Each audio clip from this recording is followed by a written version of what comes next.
మంత్రి గారు on release చేయాలి. ఆర్థిక మంత్రి గారు మీరు.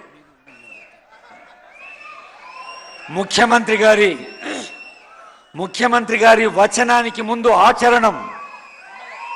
ఈ నిధుల విడుదల రైతాంగానికి భరోసా, రైతు సంతృప్తియే ప్రజా ప్రభుత్వపు శ్వాస, రైతు సంక్షేమమే ప్రజా ప్రభుత్వపు ధ్యాస, విత్తనాన్ని నాటే రైతుల హృదయాల్లో విశ్వాసాన్ని నాటే సంకల్పం.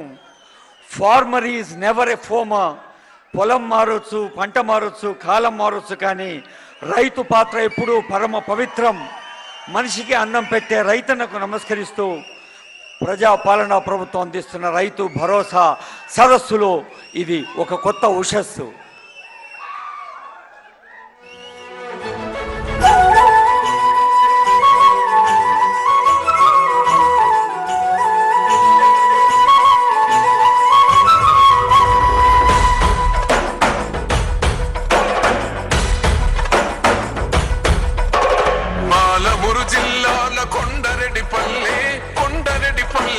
కొండరెడ్డిపల్లెలో కొన్నదొక తల్లి పాలమూరు జిల్లాలో కొండరెడ్డిపల్లె కొండరెడ్డిపల్లెలో కొన్నదొక తల్లి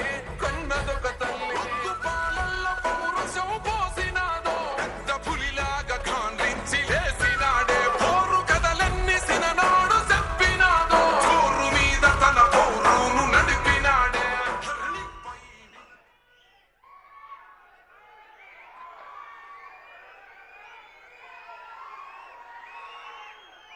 రైతు సోదరులందరికీ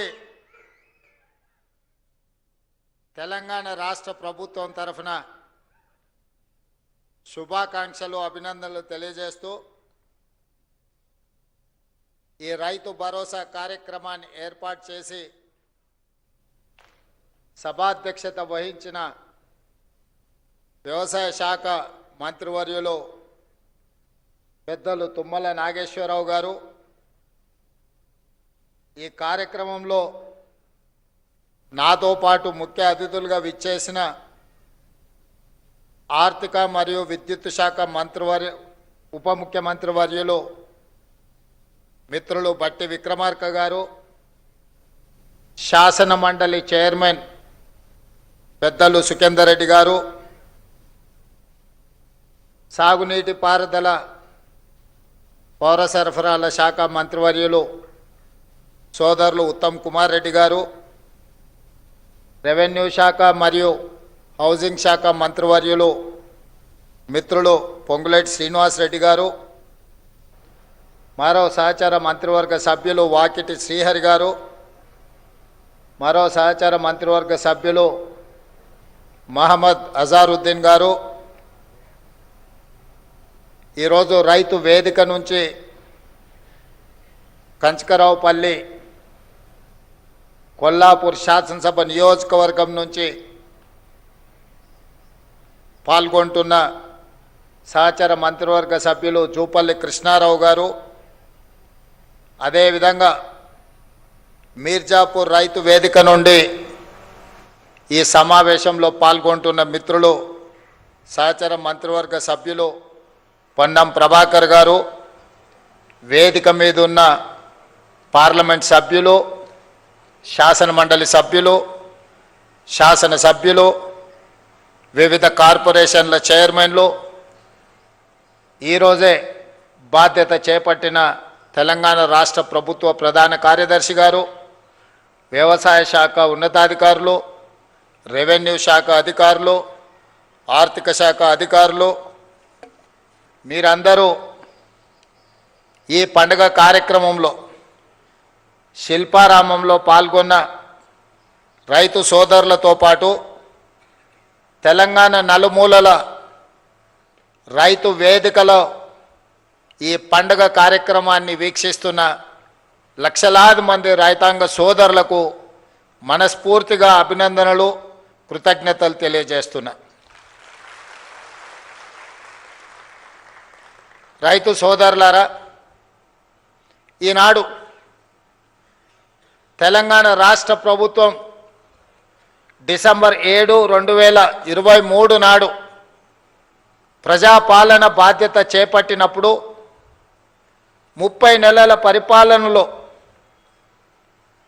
ఎదురవుతున్న సమస్యలు, వాటికి చూపిస్తున్న పరిష్కారాలు, ఈ 30 నెలల్లో రైతు సంక్షేమం కోసం రైతును తలెత్తుకొని ఆత్మగౌరవంతో బ్రతికే విధంగా వ్యవసాయం దండగ కాదు, వ్యవసాయం అంటే ఒక పండగలా ఈనాడు తీర్చిదిద్దాలి అని మన ప్రభుత్వం సంపూర్ణంగా ప్రయత్నం చేస్తుంది. ఇవాళ కొన్ని అంశాలు వేదిక మీద ఉన్న మా ఆడపడుచులు, మా అక్కలు, మా చెల్లెండ్రు చాలామంది చదువుకున్న వాళ్ళు ఉన్నారు. మా యువమిత్రులు ఒకప్పుడు పంచగట్టుకొని వ్యవసాయం చేసే కాడి నుంచి పాయింట్ షర్ట్ వేసుకొని వ్యవసాయం దాటి ఈరోజు సూట్ వేసుకున్న సోదరులు కూడా వ్యవసాయ పనుల్లో నిమగ్నమవుతున్న సందర్భంలో కొన్ని అంశాలను మీ ముందు ప్రస్తావించాలని ఈరోజు నేను భావిస్తున్నా. మద్రాసు నుంచి ఆంధ్రప్రదేశ్ రాష్ట్రం విడిపోయినా ఆనాడు ప్రకాశం పంతులు, బెజవాడ గోపాల్ రెడ్డి ముఖ్యమంత్రులుగా, నిజాం సర్కారు నుంచి విముక్తి కలిగిన హైదరాబాద్ రాష్ట్రానికి మొదటి ముఖ్యమంత్రిగా పాలమూరు బిడ్డ బూరుగుల రామకృష్ణారావు గారి నుంచి మొదలు పెడితే ఉమ్మడి రాష్ట్రంలో నీలం సంజీవరెడ్డి కావచ్చు, చివరి ముఖ్యమంత్రి కిరణ్ కుమార్ రెడ్డి గారు కావచ్చు, 18-19 మంది ముఖ్యమంత్రులు 1947 నుంచి 2014 వరకు 6 దశాబ్దాలు పైగా పరిపాలన సాగించి మన రాష్ట్రం మీద, రాష్ట్రం విడిపోయినప్పుడు తెలంగాణ ప్రజలకు అప్పు ఇచ్చింది 69,000 కోట్ల రూపాయలు. దాదాపుగా 60 ఏళ్ళు 18-19 మంది ముఖ్యమంత్రులుగా బాధ్యతలు చేపట్టి తెలంగాణ రాష్ట్రం ఏర్పడే నాటికి మనకిచ్చిన అప్పు 69,000 కోట్ల రూపాయలు అక్షరాల. జూన్ 2, 2014 నాడు ప్రత్యేకంగా ఏర్పడిన తెలంగాణ రాష్ట్రం యొక్క అప్పు 69,000 కోట్ల రూపాయలు. జూన్ 2, 2014 నాడు కల్వకుంట్ల చంద్రశేఖరరావు గారు పెద్దలు తెలంగాణ రాష్ట్ర ముఖ్యమంత్రిగా బాధ్యతలు చేపట్టి డిసెంబర్ 7, 2023 నాడు ప్రజాపాలనలో ప్రభుత్వాన్ని ఏర్పాటు చేసిన తెలంగాణ రాష్ట్ర 2వ ముఖ్యమంత్రిగా నాకు బాధ్యత అప్పజెప్పినప్పుడు ఈ రాష్ట్రం యొక్క అప్పు 8,11,000 కోట్ల రూపాయల అప్పు. అక్షరాల 18 మంది ముఖ్యమంత్రులు దాదాపుగా 60 ఏళ్ళు 69,000 కోట్ల రూపాయల అప్పు చేస్తే కేవలం ఒకే ఒక్క కుటుంబం కల్వకుంట్ల చంద్రశేఖరరావు గారి కుటుంబము 7 లక్షల కోట్ల పైగా అప్పు చేసి రాష్ట్ర విభజన జరిగినప్పుడు 16,000 కోట్ల రూపాయల మిగులు ధనిక రాష్ట్రంగా తెలంగాణ రాష్ట్రాన్ని శ్రీమతి సోనియా గాంధీ గారు, శ్రీ మన్మోహన్ సింగ్ గారు మనకు అప్పచెప్పితే అప్పుల ఊపిలో నిండా ముంచేసి మళ్ళీ లేవ్వడానికి కూడా అవకాశం లేకుండా మన మీద మన్ను గప్పి అప్పుల్లో నిండా ముంచి అప్పులు తప్పులు చేసి 8,11,000 కోట్ల రూపాయలతోని బాధ్యత అప్పచెప్పింది. ఎన్నికల సందర్భంగా 6 లక్షల కోట్ల రూపాయల అప్పు ఉందని మేమంటే కాంగ్రెస్ అబద్ధాలు చెప్తుంది, 4 లక్షల కోట్ల అప్పు కూడా లేదని బుకాయించే ప్రయత్నం చేశాడు. సరే అరాకొరా ఏమైనా చంద్రశేఖరరావు గారు అప్పు చెప్తుండేమో అని బాధ్యత చేపట్టిన తర్వాత ఆర్థిక మంత్రిగా బాధ్యత తీసుకున్న బట్టి విక్రమార్క గారికి మొట్టమొదటి మంత్రివర్గ సమావేశంలో నేను ఒక మాట చెప్పిన మంత్రులందరి అనుమతితో, అసలు పూర్తిగా మన రాష్ట్రం ఎంత అప్పు ఉంది, ఏ విధమైన అప్పు ఉంది, ప్రభుత్వం ప్రత్యక్షంగా తెచ్చుకున్న అప్పేంది, వివిధ కార్పొరేషన్ల మీద తెచ్చుకున్న అప్పేంది, వివిధ శాఖల మీద తీసుకొచ్చిన అప్పేంది, ఎన్ని రకాల అప్పులు తెలంగాణ రాష్ట్ర ప్రభుత్వం మీద ఉన్నాయో లెక్కలు తీయండి. ఆర్థిక శాఖలో పనిచేస్తున్న అధికారులను పిలిచి కూర్చోబెట్టండి. ఒక శ్వేత పత్రాన్ని శాసనసభలో ప్రవేశపెట్టి తెలంగాణ ప్రజలకు పూర్తి వివరాలు అందిద్దామని మేము ప్రయత్నం చేసినాం. ఇక తవ్వుతున్న కొద్దీ గుట్టల కొద్దీ అప్పులు బయటపడ్డాయి. అప్పులే కాదు, అందిన కాడికల్లా చేబదులు తీసుకొచ్చి 7 తారీఖున నేను బాధ్యత తీసుకొని ఆఫీస్కి వచ్చి చీఫ్ సెక్రటరీ గారిని పిలిచి ఈ నెల మీ జీతం వచ్చిందా అని అడిగిన. మా జీతం ఎక్కడిది సార్, నెల చివరికి కానీ వచ్చే పరిస్థితి లేదు, అది కూడా ఇన్స్టాల్మెంట్లలో ఇస్తున్నారు సార్. వెనకటికి ఎప్పుడో మేము టీవో ఫ్రిడ్జో కొనుక్కునేది ఇన్స్టాల్మెంట్లలో, ఇప్పుడు మా ప్రభుత్వ ఉద్యోగులకు 7 లక్షల మందికి మాకు ఇన్స్టాల్మెంట్లలో జీతాలు ఇస్తున్నారని చెప్పాడు. అదేందా ధనిక రాష్ట్రం, ప్రభుత్వ ఉద్యోగులకు కూడా జీత భత్యాలు ఇవ్వలేని పరిస్థితి అంటే ఇది ఇయ్యాలిగా సార్, ఆయళ్ళ నుంచి గిట్లనే ఉంది. మేము ప్రభుత్వ ఉద్యోగస్తులకు జీతాలు ఇవ్వలేని పరిస్థితుల్లో తెలంగాణ రాష్ట్రం ఉందని చీఫ్ సెక్రటరీ గారు చెప్పారు. ఇది వాస్తవం. అందుకే ఆ రోజు స్పష్టంగా చీఫ్ సెక్రటరీ గారికి చెప్పిన, ప్రభుత్వం అంటే యజమాని, యజమాని తన దగ్గర పనిచేసే వాడికి మొదటి తారీఖు నాడు జీతం ఇవ్వకపోతే ఆ యజమాని మీద పనివాడికి అసలు భరోసానే ఉండదు. భరోసా ఉండడమే లేకపోవడమే కాకుండా పని చెప్పాలంటే కూడా యజమానికి ధైర్యం ఉండదు.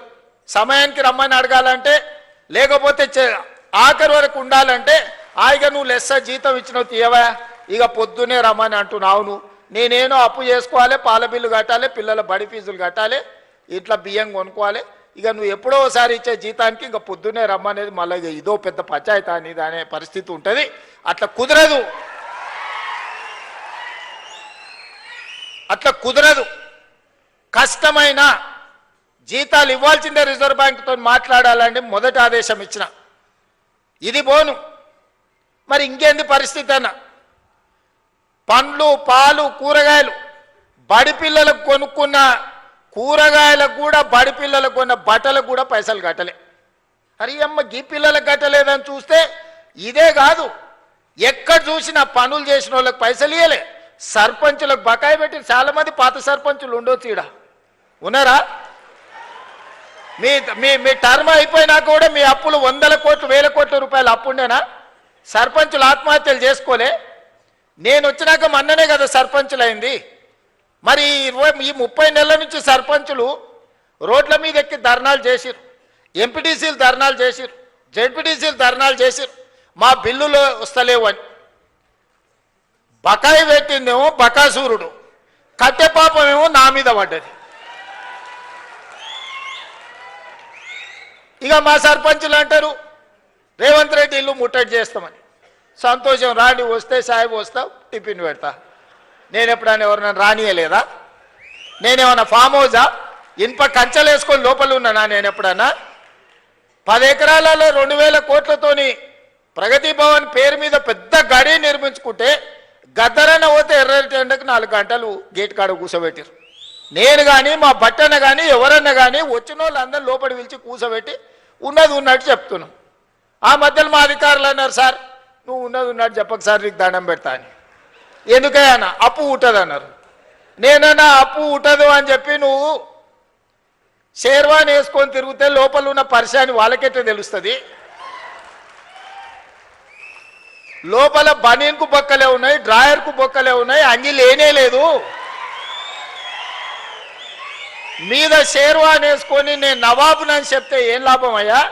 మనం నవాబులం కాదు, చంద్రశేఖరరావు దెబ్బకు బికారులుగా మారినాం. ఈ వాస్తవం వాళ్ళంతా మనోలే, వాళ్ళకి చెప్పాలి కదా. వాళ్ళకి చెప్పకుండా మనం దాచిపెడితే, క్యాన్సర్ వస్తే ఇంట్లో ఇంటామెకి చెప్పలేదు అనుకో, డాక్టర్కు ఉన్న రోగం చెప్పలేదు అనుకో, సచ్చి ఊరుకుంటాం. అవునా? అందుకే నేను చెప్పిన ఇదంతే ఏం కాదు, ఏమైతే అది అయింది, కుల్లం కుల్ల ఉన్నది ఉన్నట్టు చెప్తా, లెక్కలు చెప్తా, ఉన్నది చెప్తా, చేసేది చెప్తా, చెప్పిందే చేస్తా. ఇది ఆ నిర్ణయించి నేను చెప్పిన. ప్రభుత్వ ఉద్యోగస్తులకు జీతాలు ఇవ్వలేని పరిస్థితి ఉంది, పిల్లలకు కాస్మెటిక్ ఛార్జెస్ ఇవ్వలేని పరిస్థితి ఉన్నది, హాస్టల్లో మెస్సు బిల్లులు కట్టే పరిస్థితి లేదు. మా అక్కలు స్వయం సహాయక సంఘాలలో ఉన్నారు, వంటలు చేస్తే వంటల పైసలు కూడా ఇచ్చలేని పరిస్థితి ఉండే.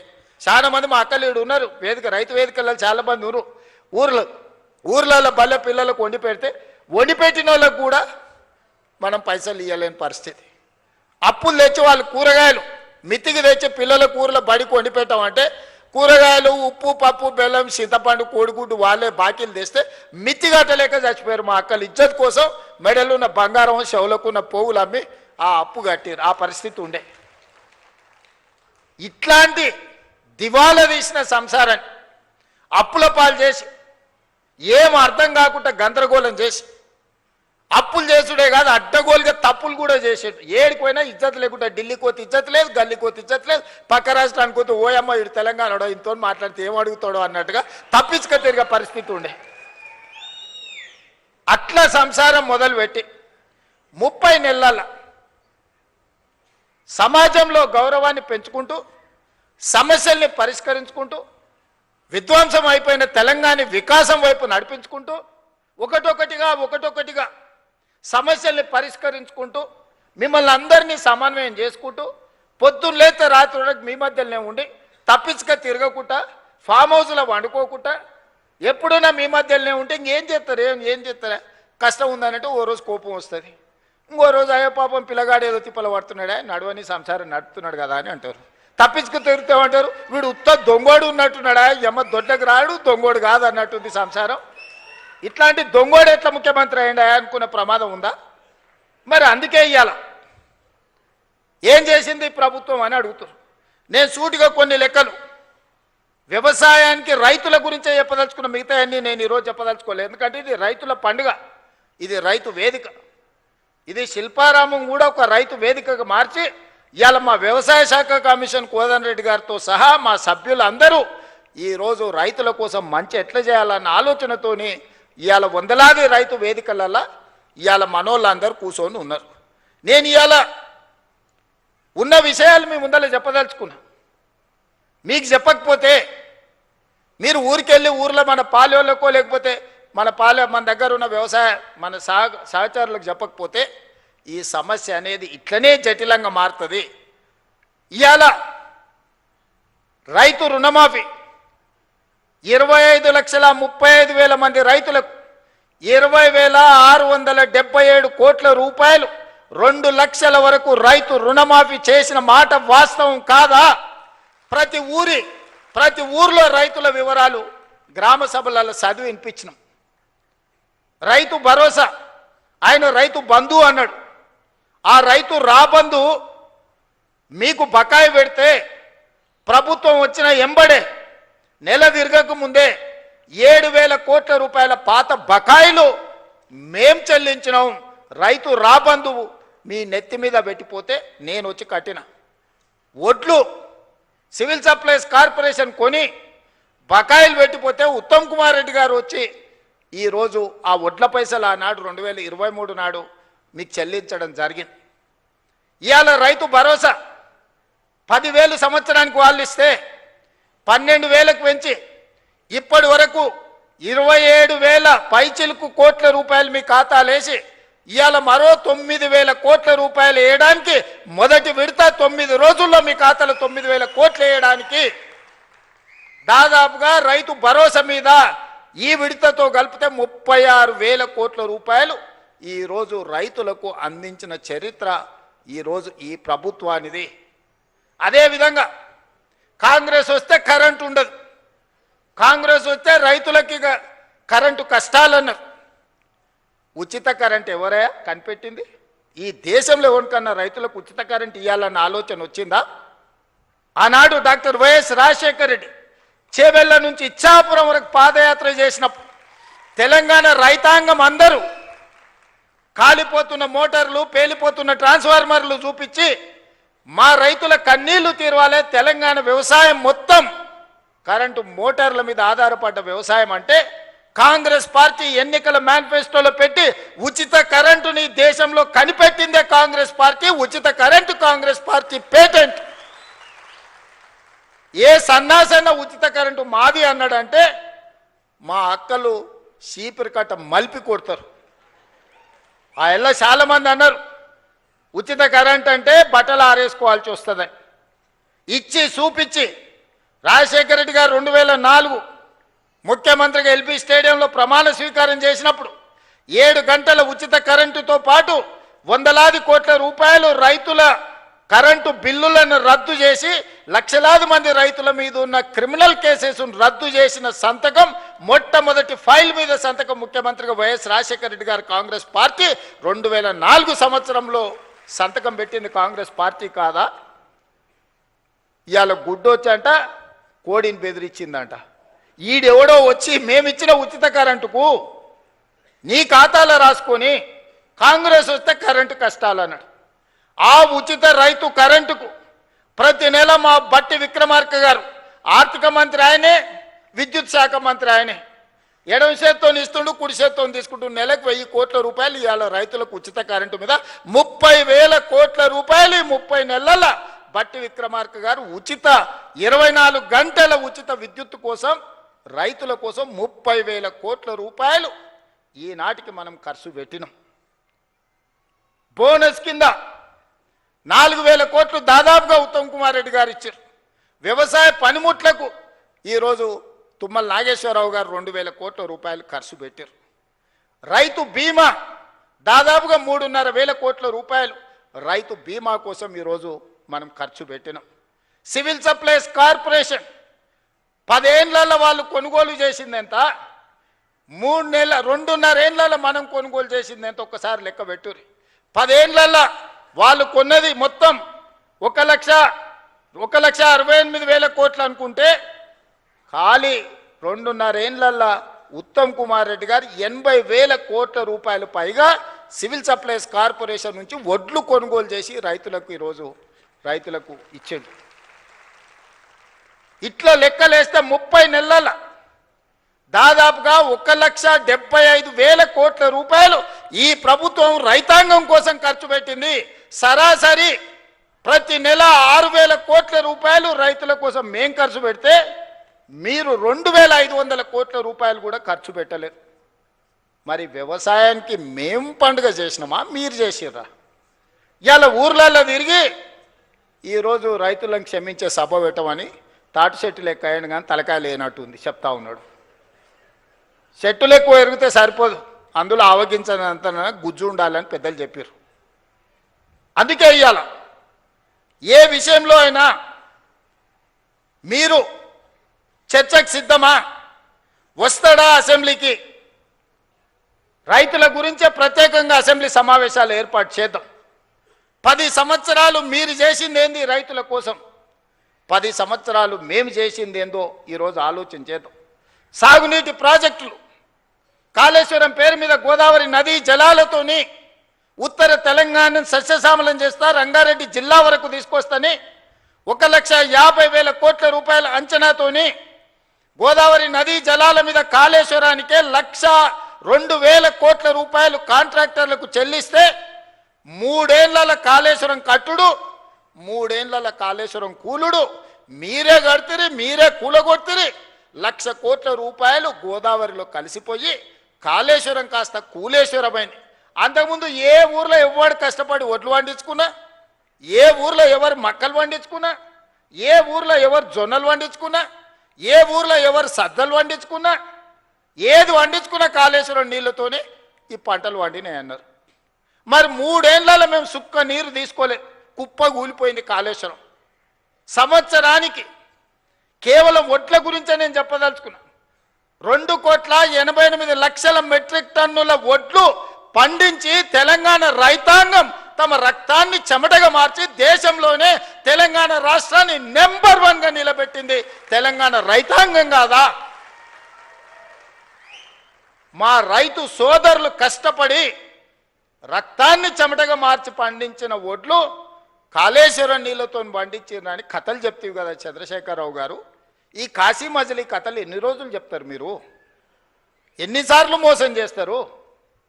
అందరినీ అన్నిసార్లు ఎల్లకాలం మోసం చేయలేరు చంద్రశేఖరరావు గారు. అందుకే ప్రజలు ఆలోచన చేసిర్రు, 10 ఏళ్ళ అవకాశం ఇచ్చిర్రు, చెప్పిందల్లా నమ్మిర్రు. హరికథ చెప్పు, బుర్రకథ చెప్పు, ఏ కథ చెప్తే ఆ కథ నమ్మిర్రు. ఏదో చేస్తాడేమో చూద్దాం పెద్ద మనిషి అని. చివరికి అన్ని కథలు విన్న తర్వాత గొలుసులు తెచ్చి బంధించి బకాసూరుని తీసుకుపోయి ఫామ్ హౌస్లో గట్టేసిర్రు బయటికి వెళ్ళకుండా. ఇక నిన్న మన పిల్ల రాక్షసులు బయలుదేరి వస్తాడు ఇక చంద్రశేఖరరావు రావాలని కోరుకుంటురని. ఎవడు కోరుకుంటున్నా? ఎవరికేమి ఇచ్చారు? మీకంటే ఫామ్ హౌజులు ఇచ్చిర్రు, రాసుకోనికే పేపర్లు ఇచ్చిండ్రు, చూపించుకోనికే టీవీలు ఇచ్చిర్రు, దోసుకోనికే తెలంగాణ రాష్ట్రాన్ని ఇచ్చిండు. మీకు రావాలేమో చంద్రశేఖరరావు, మా రైతులకు ఎందుకయ్యా? రైతు రుణమాఫీ చేయలేదు, 1,00,000 రూపాయలని 4 విడతలని, అసలు లేదు మిత్తి లేదు, చేతిలో అప్పు, చేతిలో సిప్పని నెత్తి మీద అప్పు మిగిలిచ్చిపోయిండు. 2 సార్లు 1,00,000 రూపాయలు రుణమాఫీ అని చేసిండా? డబుల్ బెడ్రూమ్ అన్నాడు ఇచ్చిండా? దళితుల 3 ఎకరాల భూమి అన్నాడు ఇచ్చిండా? ఇంటికో ఉద్యోగం అన్నాడు ఇచ్చిండా? 1 కోటి ఎకరాలకు నీళ్ళు ఇస్తా అన్నాడు పారిచ్చిండా? ఏం చేసిండా నేను అడుగుతున్నాను మళ్ళా రానికి? ఒక్కటి చేసిండా? ప్రతిపక్షాలు మా జోలి ఉన్నాడు ఫోన్లలో అంటే హార్టికల్చర్, అగ్రికల్చర్, ప్రాన్ కల్చర్ అన్ని కల్చర్లను సర్వనాశనం చేసిండు. ఓన్లీ తాగుడు కల్చర్ తెచ్చిపెట్టిండు మనకు. సందుల బెల్ట్ షాపులు, బుడ్డీ షాపులు తెచ్చిపెట్టిండు. ఆయల్లో మనం రైతు బజార్లు తెలిస్తే ఇవాళ బెల్ట్ బజార్లు తీసుకొచ్చి సందుల 7వ తరగతి చదివేటోని కూడా చేతులు బుడ్డి చేతిలో పట్టించాడు. ఆయన సాధించిన ఘన విజయం. ఆయన దేనికన్నా బ్రాండ్ అంబాసిడర్ అంటే ఇగో దీనికే బ్రాండ్ అంబాసిడర్. వెనకటికి గింత ఉండే నాయన తాగుడు. మీరు చెప్పురు సోదరులారా, ఇవాళ 4 ఇండ్లకు బెల్ట్ షాప్ వచ్చేసింది. ఒక కిరాణం కొట్టాయన 4 ఇండ్లకు, ఈ 4 ఇండ్లు నావే, నేనే సప్లై చేస్తాను కాడికి వచ్చింది ఊర్లలో. మా అక్కలు తలకాయ కొట్టుకుంటారు, ఇంటి ఆయన గట్లున్నాడంటే వీడు కూడా గిట్ట తయారైనాయండి ఆ పిల్లగాడని. సాయంత్రం 6 కాకముందే గోడలు పట్టుకొని నడుస్తారు 12-16 ఏళ్ళ పిల్లలు. మా అక్కలకు గోస తెలవాలి. ఇంటి ఆయన ఎట్లా అట్లా మోస్తే ఇంకేముందో నా జీవితం అంటే ఇట్లా అయిపోయింది, కానీ నా కొడుకైనా మంచోడు అవుతాడు, చదువుకుంటాడంటే పిల్లలను కూడా తాగుబోతులను తయారు చేసాడు చంద్రశేఖరరావుని చూసి. ఇవాళ ఆయన వచ్చి ఇంకా ఆయన రావాలి బయటికి, ఆయన కోసం ప్రజలంతా ఉర్రూతలు ఊతుర్రు. ఇక అయ్యగారి కోసం ప్రార్థనలు చేస్తున్నారు అని చెప్తున్నారు వీళ్ళిద్దరు పిల్ల రాక్షసులు గల్లీలో తిరిగి. ఇవాళ మీరు ఆలోచన చేయరు. 10 ఏళ్ళకే బీఆర్ఎస్ పాలన, 12 ఏళ్ళ నరేంద్ర మోడీ పాలన, 2.5 ఏళ్ళ మా పాలన మీద చర్చ పెడదాం. ప్రతి పేదోడి ఖాతాలో 15 లక్షల రూపాయలు వేస్తానన్నాడు నరేంద్ర మోడీ గారు. ఎవరి ఖాతాలు వేసిండో లెక్కలు చూపారు. మీరు ఒక్కరి ఖాతాలో మోడీ 15 లక్షలు వేసిండా? రైతుల ఆదాయం 2 చేస్తా అన్నాడు, వచ్చిందా? సంవత్సరానికి 2 కోట్ల ఉద్యోగాలు అన్నాడు, 12 ఏళ్ళు అయింది, 24 కోట్ల ఉద్యోగాలు రావాలి, వచ్చినాయా? 2 ఇచ్చిండా, బండి సంజయ్కి, కిషన్ రెడ్డికి. ఇంకెవరికన్నా నౌకరు ఇచ్చిండా తెలంగాణలో? చిల్లి గవర్నర్ని ఇచ్చిండా? గల్లీలో మోరీ తీసే ఎన్నికలు ఉంటే వార్డు మెంబర్ ఉంటే మోడీ వస్తాడు అంటారు, కౌన్సిలర్ ఉంటే మోడీనట, సర్పంచ్ ఉంటే మోడీనట. మోడీ వచ్చి మోరీ తీస్తాడే? పెళ్లి పెద్దను చూపించి పిల్లని ఇస్తే పిల్లగాడు సంసారం చేయకపోతే ఎవరిని అడుగుతామే? పెళ్లి పెద్దను చూసి పిల్లని ఇస్తామా? మనందరం వ్యవసాయం చేసిన గ్రామాల నుంచి వచ్చిన వాళ్ళమే కదా. పిల్లగాడు దుక్కి దుంతాడా, లేదా వ్యవసాయం చేస్తాడా, లేకపోతే నౌకరు చేస్తాడా, వీడు ఎంత సమర్థుడు అని పిల్లని ఇస్తాం. కానీ పెళ్లి పెద్ద గట్టోడు పెళ్లి పెద్దను చూసి పిల్లని ఏమంటే చెప్పు తీసుకొని కొడతారు వాడు రేపు సంసారం చేయకపోతే. బీజేపీల గతి గట్లుంది. నిన్నమాన ఒక ఆయన వచ్చిండు, నవీనో నమోనానో, ఆయన పేరు ఏందో నాకైతే మొత్తం తెలియదు, కానీ ఇంకా ఆయన వచ్చి చెప్తుండు వచ్చేది మాదే అని. ఏంది వచ్చేది మీది? పన్లీగులో పట్టించాలి. వెస్ట్ బెంగాల్ వచ్చింది వస్తాను, వెస్ట్ బెంగాల్ 15 ఏళ్ళు పట్టింది, తెలంగాణలో కూడా గదే గతి అవుతుంది మీకు. ఆడేనో మమతా బెనర్జీ గారు కాబట్టి మీ పప్పులు ఉడికినాయి. ఈడ మా వాళ్ళు అందరు ఉన్నారు, ఈయనే ఉన్నారు, దంచుతారు. అందుకే మిత్రులారా, ఇవాళ రైతులను ఆలోచన చేయమంటున్నా. 8,11,000 కోట్ల రూపాయల అప్పు నుంచి, నెల జీతాలు ఇవ్వలేని పరిస్థితి నుంచి ఒకటొకటిగా 8,000 కోట్ల రూపాయలు రిటైర్మెంట్ బెనిఫిట్స్ ప్రభుత్వ ఉద్యోగస్తులకు బకాయిలు పెట్టి 58 ఏళ్ల రిటైర్మెంట్ వయస్సును వాళ్లకు బెనిఫిట్స్ ఇవ్వాల్సి వస్తుందని 61 ఏళ్లకు పెంచితే 2024 నుంచి ప్రతి నెల 1000 మంది రిటైర్ అయ్యి 1000 కోట్లు నాకు అదనంగా రిటైర్మెంట్ బెనిఫిట్స్ ఇవ్వాల్సి వచ్చింది. ఆర్టీసీలో బంద్ పెట్టి వందలాది మంది కార్మికులు చచ్చిపోయి 100 రోజుల పైగా దీక్ష చేసి 100 మంది చచ్చిపోతే ఆర్టీసీ లాస్లో మునిగి నడవలేని పరిస్థితి, టైర్లకు ట్యూబ్లకు పంచర్లు వేసుకునే పరిస్థితి లేకుండా ఆర్టీసీ. ఇవాళ ఆర్టీసీ 1000 కోట్ల రూపాయల లాభంతో నడుస్తుంది. ఇవాళ సింగరేణి కష్టపెట్టి నిలబెట్టినాం, విద్యుత్ శాఖను ప్రక్షాళన చేసినాం, ఆర్థిక శాఖ ఈరోజు కష్టపడి నిలదొక్కుంటుంది. వ్యవసాయ శాఖ గురించి నాకంటే మీకెక్కువ తెలుసు. రెవెన్యూ శాఖ ధరణి పేరు మీద ఘడీల కోసం గులాంగిరి చేసే వ్యవస్థను తీసుకొస్తే ధరణిని బంగాళాఖాతంలో వేసి భూభారతి తీసుకొచ్చి ఈరోజు మీ సమస్యల్ని ఈ ప్రభుత్వం పరిష్కరిస్తలేదా? మా అక్కలు ఈయనే ఉన్నారు. ఆ ఎల్ల అమ్మగారింటికి పోవాలన్నా, అమ్మవారిని దర్శించుకోవాలంటే అయితే ఇంటి ఆయనను అడగాలి, లేకపోతే పిల్లల్ని అడగాలి. బస్కిరాయి బిడ్డ అమ్మని చూసి వస్తా అంటే ఇప్పుడు నువ్వు ఏముంది అమ్మ నీకు దసరాకు వదువుగా అని అనేటోళ్ళు ఉగాదికి అడిగితే. ఇవాళ ఇంటి ఆయన బాయకాడుకోతే అక్క బస్ ఎక్కి చక్క పోయి అమ్మని చూసి మళ్ళీ వచ్చి ఎప్పటిలాగా వంట వండుకుంటా ఈటీవీ మా టీవీ సీరియల్ చూస్తుంది. అక్కలారా మీరు చెప్పండి, మీ తమ్ముడు ముఖ్యమంత్రి అయినప్పటి నుంచి ఎవరన్నా మిమ్మల్ని ఒక్క పైసనన్నా బస్ కిరాయి అడిగినరా? అక్క ఒట్టేసి చెప్పురి, ఏడుకన్నా ఓడి ఎవరన్నా అడిగిర్రా? ఉచితంగా బస్సు ఇవ్వలే అక్క మీకు అందరికీ? 11,000 కోట్ల రూపాయలు మీ తరఫున ఆర్టీసీకి నేను కడితే ఇవాళ 1,000 కోట్ల రూపాయల లాభంతో ఆర్టీసీ నిలబడ్డది.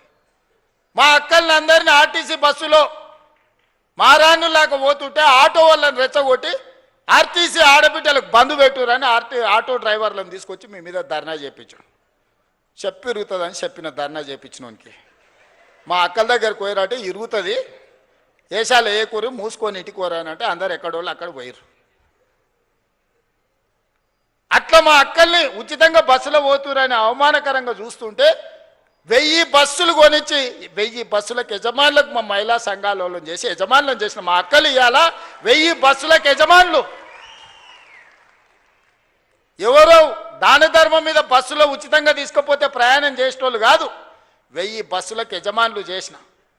సోలార్ విద్యుత్ అంటే అదాని అంబానీ అంటే 1000 మెగావాట్ల సోలార్ విద్యుత్ మా ఆడబిడ్డలకు ఇచ్చి ఈరోజు విద్యుత్ ఉత్పత్తి చేసే పెట్టించి ఈరోజు బట్టిగారితో ఒప్పందం చేపించి ఇవాళ మా అక్కలకు అందరికీ సోలార్ విద్యుత్ ఉత్పత్తి చేసే యజమానులను చేపించిన.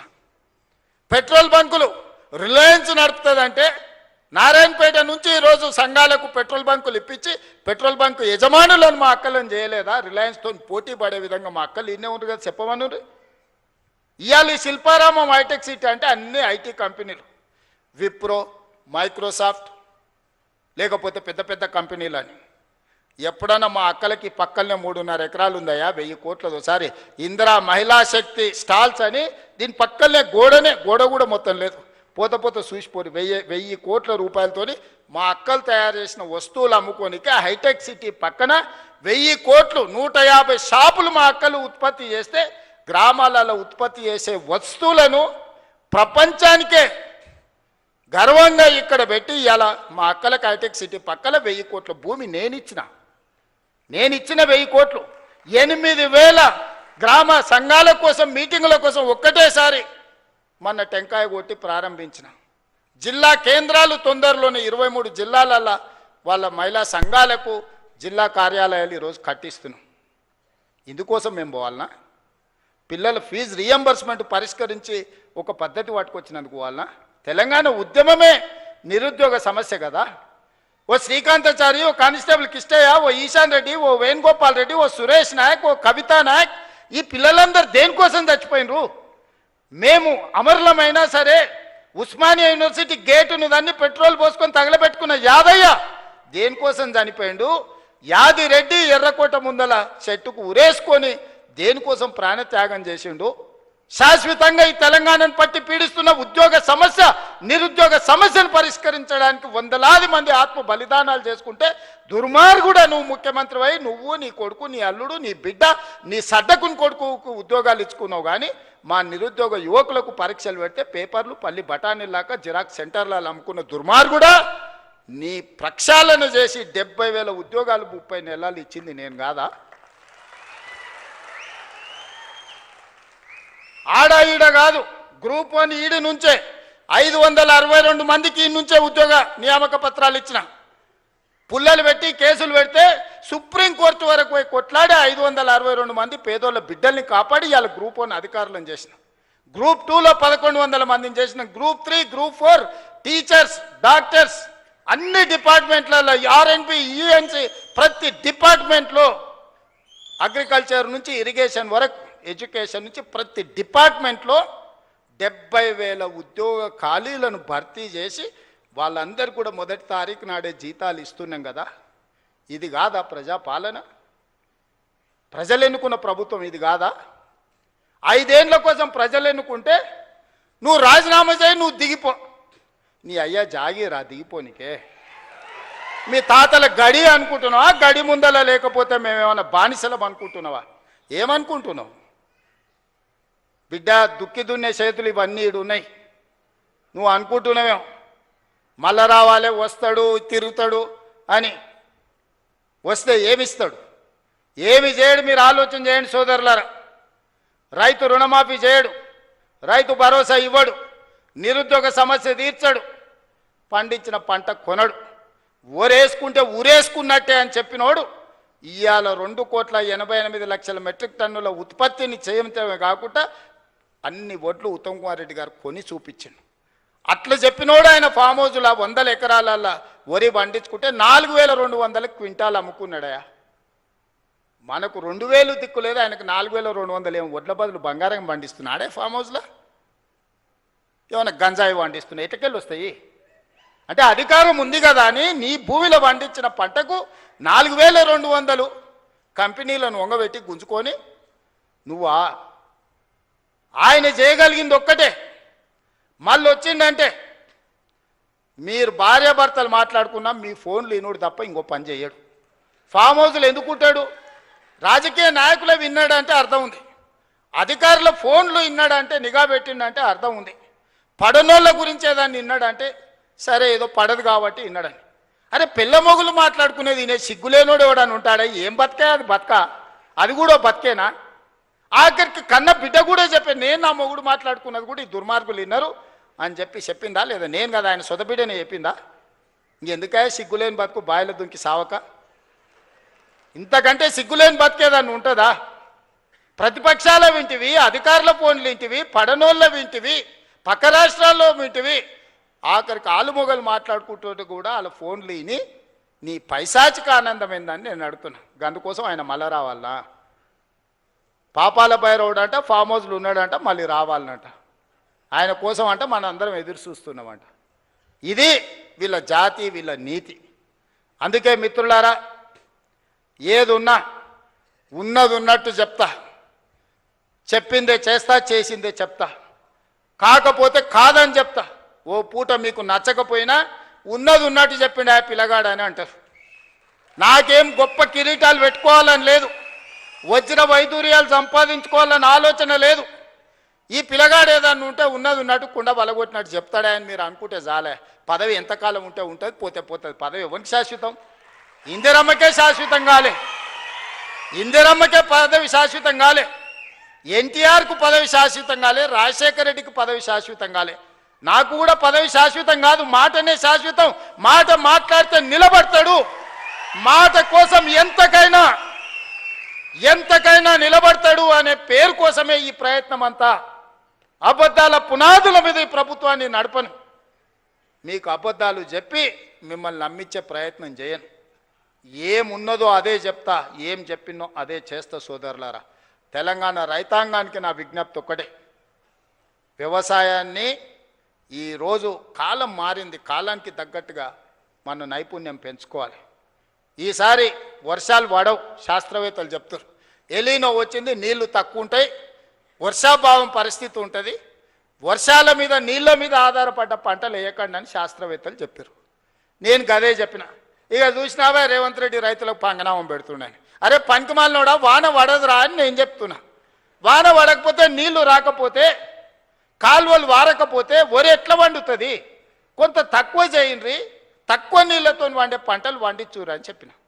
ఇది తప్ప? బజార్లో విలువ కలిగిన పంట సన్న ఓట్లు వేస్తున్నారు.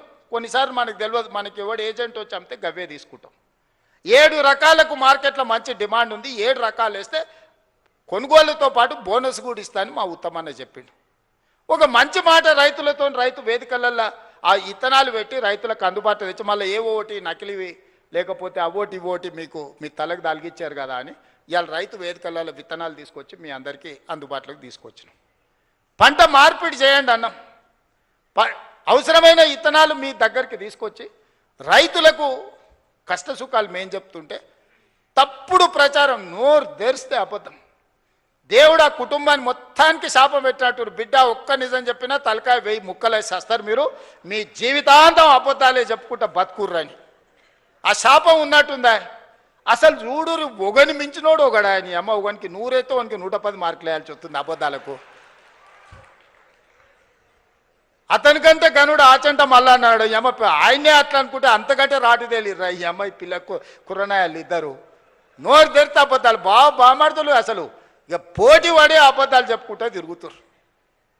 ఇది పరిస్థితి. అందుకే ఇవాళ వాళ్ళు ఊరూరు తిరగని, గల్లి గల్లి తిరగని, వాళ్ళు బుద్ధి మారినంత వరకు దేవుడు వాళ్ళని క్షమించడు. బుద్ధి చక్కగా ఉంటే అన్నీ చక్కగా ఉంటాయి. నోరు మంచిదైతే ఊరు మంచిది అన్నారు, అవునా?